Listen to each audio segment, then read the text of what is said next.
So I said I was going to share my story of landing in motherhood over this first 7-year cycle. And so it makes sense to start with pregnancy. As I've already said, I used to work in a really busy corporate job. I was out of the house a lot. I went to the gym every morning before work, loved lifting things, and then I'd go and do like a, 10k run along the sea coast at the weekend.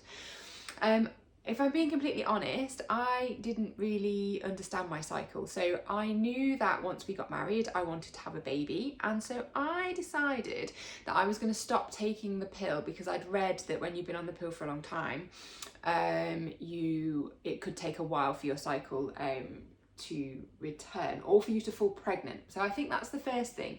I knew it would take me a while to fall pregnant because I'd been on the pill since I was 17, and I went on the pill to regulate my cycle. I was at a point, I was dancing every day, and I was really like tired and burnt out, and my cycle was sometimes only 2 weeks apart. Now, using all the knowledge that I know now, that was probably because I was in a state of constant stress and anxiety. I used to really worry about my body image, and being in a group of dancers was really quite stressful.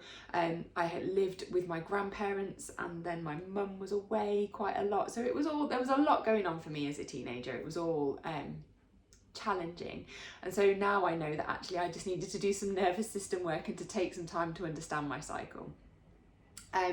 So yes, I fell pregnant in March 2019, but I'd actually not been taking the pill for over 18 months, and my cycle only really returned after 12 months of not taking the pill. So I went for a whole year without a cycle, and then I think it was probably only like 6 periods in that I actually fell pregnant. One of the most profound differences in my 2 pregnancies was that I couldn't give you a date for when William was conceived, and actually when we did the dates, I was away according to when I fell pregnant based on the NHS timelines. And this is really, really crucial for me in terms of how confident I felt about the duration of my pregnancy, and also when the pregnancy was likely to end in terms of a due date. With my second, I knew exactly the occasion that she was conceived, so I was quite confident of kind of the period that I was looking at.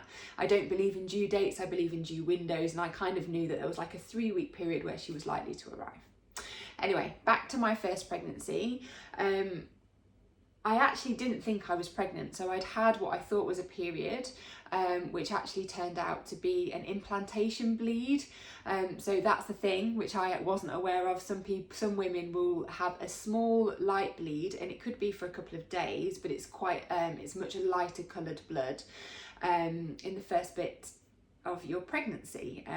So that happened. I thought I'd had my period, and then maybe a week later, actually, I was in the gym and I was trying to lift something, and it just felt impossible, and it was a really lightweight, and so I just thought, this isn't right, and actually I probably should have had a period by now, even though my cycle hadn't really regulated by that point. So I did a pregnancy test, and those 2 beautiful lines showed up, and I was horrified, because after kind of 18 months of thinking that we wanted to have a baby but it wasn't happening, I'd kind of was getting to the point where I was just like, okay, baby maybe isn't meant for us, we'll still have an amazing time, we have really cool jobs, we go on lots of holidays, and actually that's okay. And it was just at the point that I got to that in my head when I fell pregnant, and then it all went a bit off-piste. It didn't happen how I thought it was going to happen. So after that initial bleed, there was maybe a period of a week or so when I found out I was pregnant, and then I started to bleed again, and it wasn't constantly light bleeding. It would go really heavy sometimes, and then it would lighten off, and this happened for about 12 weeks. And once I had my 12-week scan, I think I was about 14 weeks pregnant when I had my 12-week scan, roughly according to the NHS dates, the bleeding had actually stopped. But there was this period, the whole of my first trimester, I felt so poorly and so sick. And because I was bleeding, I genuinely didn't think that I was going to end up with a baby at the end of it. I thought I was basically waiting for the miscarriage to happen. And even once I got that 12-week scan and everything seemed fine, I still didn't believe it. I didn't trust that this baby was going to end with a baby in my arms, or this pregnancy was going to end with a baby in my arms. And so that really affected the whole of my pregnancy. I spent the whole of my pregnancy really avoiding connecting to my baby. So I still went to pregnancy yoga. I wanted to move my body because that was, as I said before, the way that I kind of zoned out. And I couldn't do any of the other stuff. I felt so poorly, so sick, that even like walking was difficult for me in the first 20 weeks I was sick for.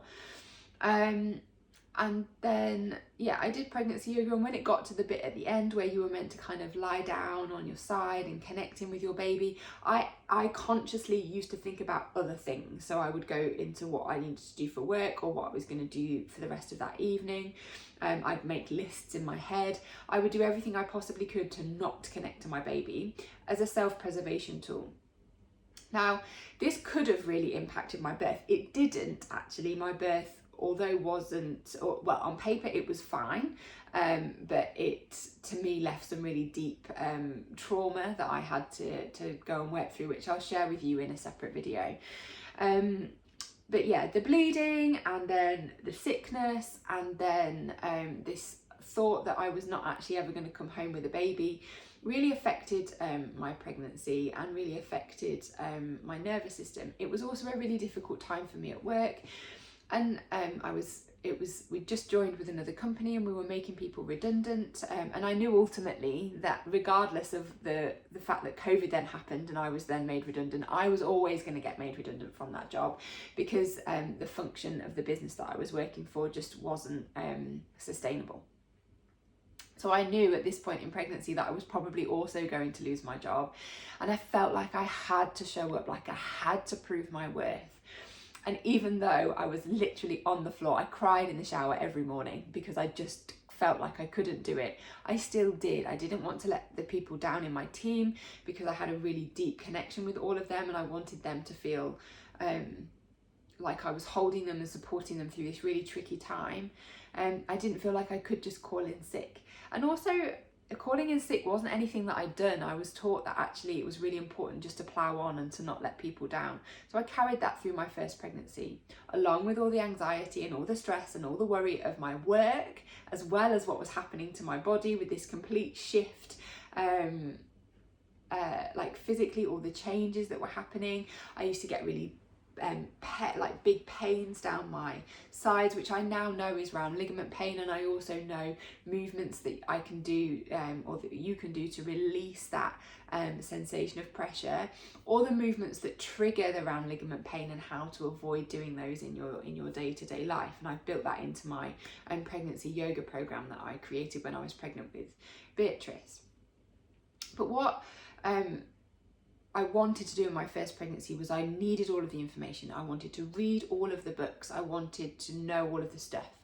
And interestingly, I thought that hypnobirthing really wasn't for me. I couldn't connect into kind of some of those more airy-fairy relaxations because my brain wasn't there at that point. I used breath, and I used breath to help control my nausea, and I did do that in both pregnancies. So the golden thread breath, where you take a big breath in through the nose and then you make a tiny hole in the middle of your mouth and you exhale with a for as long as you possibly can. That really worked for me. And the reason it worked for me at that point in my pregnancy is because it helped me to control. And I needed to control at that point in my life. At the minute, and now, this life that I'm living at the minute, control isn't something that I particularly feel like I need to do. But at that point, I needed to control. And that was a really good way that I could bring a sense of control and ownership over my body and also what was happening to it. I knew I could inhale and count to 4 and exhale through that teeny tiny hole in the center of my lips. Now, What I now teach women to do, I do teach golden thread breath, but I would also teach them to drop the jaw, inhale through the nose for as long as they feel they need to, and then exhale with a because having this soft mouth means that you have a soft pelvic floor, and a soft pelvic floor is crucial when we think about actually birthing our babies and physiologically allowing that pelvic floor to move out of the way to let your baby drop and descend down. Anyway, little bit of a tangent, little bit of teaching for you there from a pregnancy point of view. But yeah, golden thread breath, great. Loved counting breath. In for 4, out for 4, in for 4, out for 4. And I use those all the way through my pregnancy as a sense of just helping me to control and ground. And that was the start of it, actually. That was the start into my journey. I found those 2 breathing techniques so helpful. And I also really enjoyed doing pregnancy yoga because it was the one kind of movement practice that I could do without ending in a heap at the falling into a heap at the end. So yeah, pregnancy kind of carried on, but I was always already starting this process of grieving. So through those 20 weeks of sickness, I was kind of grieving the fact that I thought I was going to lose my baby. So there was this sense of loss of a baby already before it had even happened. And I was also grieving this life that I had before, because the pregnancy sickness was so severe. Not actually physically sick, it was just nausea, but it was all consuming and it was all day. So from the moment I opened my eyes until I closed my eyes, and even when I woke up in the night, there was just this constant feeling like I was going to be sick.